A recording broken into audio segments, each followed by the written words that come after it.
Hey everyone, alright, so welcome back to another award-winning edition of What the Heck Is You Cooking Now?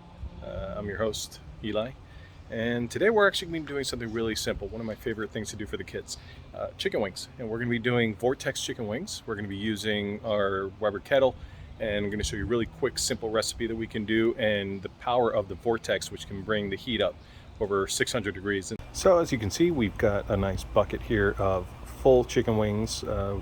These are not split, not into the drums, into the flats. Everybody's going to get a nice full wing for lunch. We've got about 25 of them or so in here in this bucket.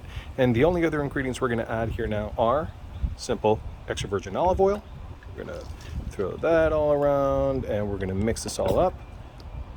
And one of my favorite spices to work with, chili and lime. Real big fan of Badia's chili and lime. So we go very liberally with this. In just a minute, obviously I got to put the camera down, but we're going to go ahead and toss this completely so they're all fully rubbed.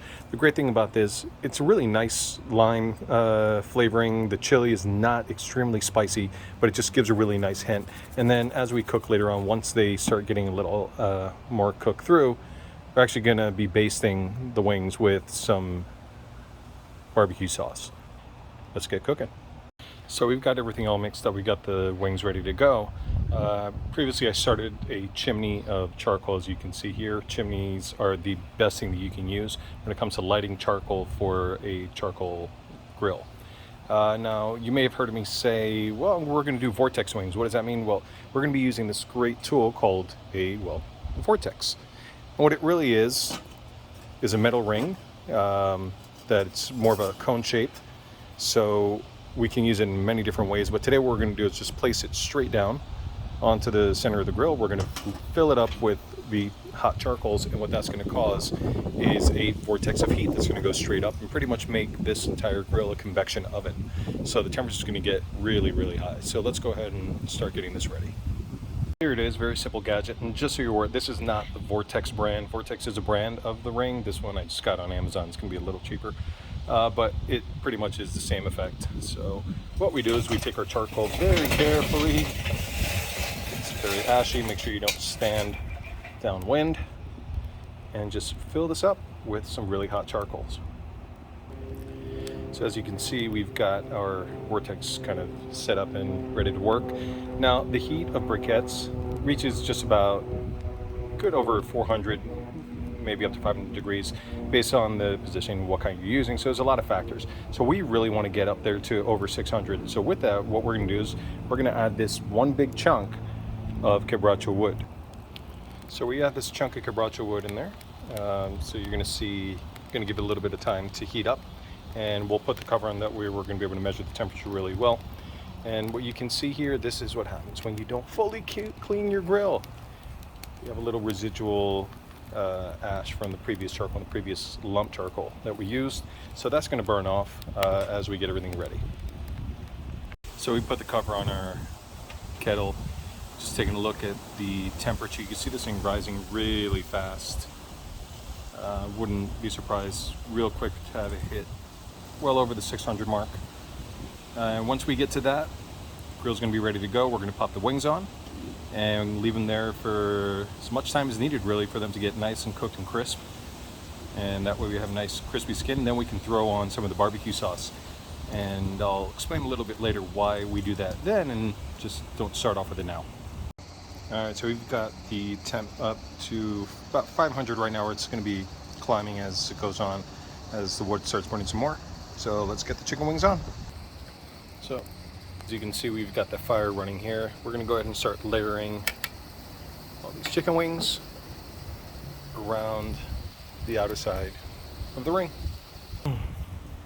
So here we've got our wings pretty much all laid around. Actually, going to go ahead and sprinkle on some more of the seasoning, because not everything got hit well when we did the mixing in the bowl.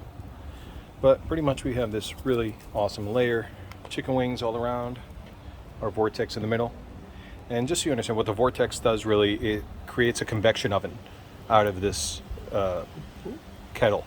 So as you can see, the heat is really flaming hot right in the center. This heat is going to come up hit the top of the kettle and then work its way around. We've got the vents open at the bottom, so we have air flowing throughout to maintain that heat. So it's going to keep on going. It could hit temperatures over 600 degrees. So if you've ever had chicken wings at a pizza joint that does coal-fired pizza, and they do wings in the oven, this is pretty much the same concept. So we're going to get some really good crispy skinned wings out of this, and we'll come back in just a little while, see how they're doing, and then start layering on some barbecue sauce.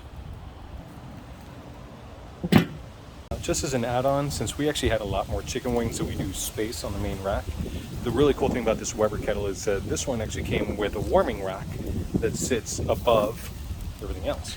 So we've got one layer underneath, and we put on an additional layer of wings at the top. So we're going to see how this comes out. It should pretty much have the same effect as a cook. The only thing, it might get a little more heat towards the bottom on some of these wings, but that's okay. As long as they're cooked through, that's all that matters.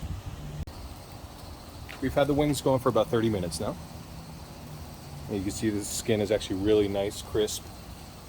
It's not rubbery.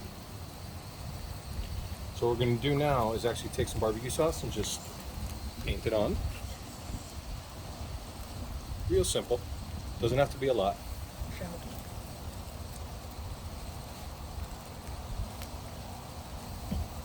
So we're going to go through and do this to all the wings. The reason we're doing this now is because barbecue sauce has a lot of sugar in it, which is the reason everybody likes it. It's nice and sweet. But if you put it too soon, then what happens, the sugar is going to, instead of caramelize, it's actually going to start getting burnt. And you don't want that burnt flavor. Whoop, there goes one of the wings. See? Not everybody's perfect.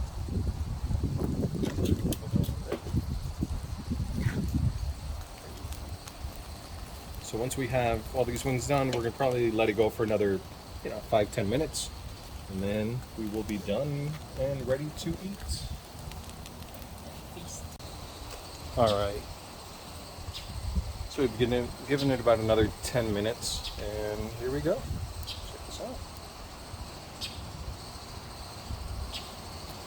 So now we can go ahead and take these off the grill, and you can see we still have the simple layer of barbecue sauce, but it's starting to get nice and hot, so it'll bubble a little and get caramelized. But these are going to be amazing. Now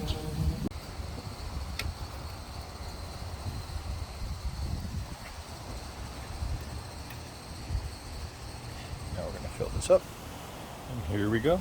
It's our final platter.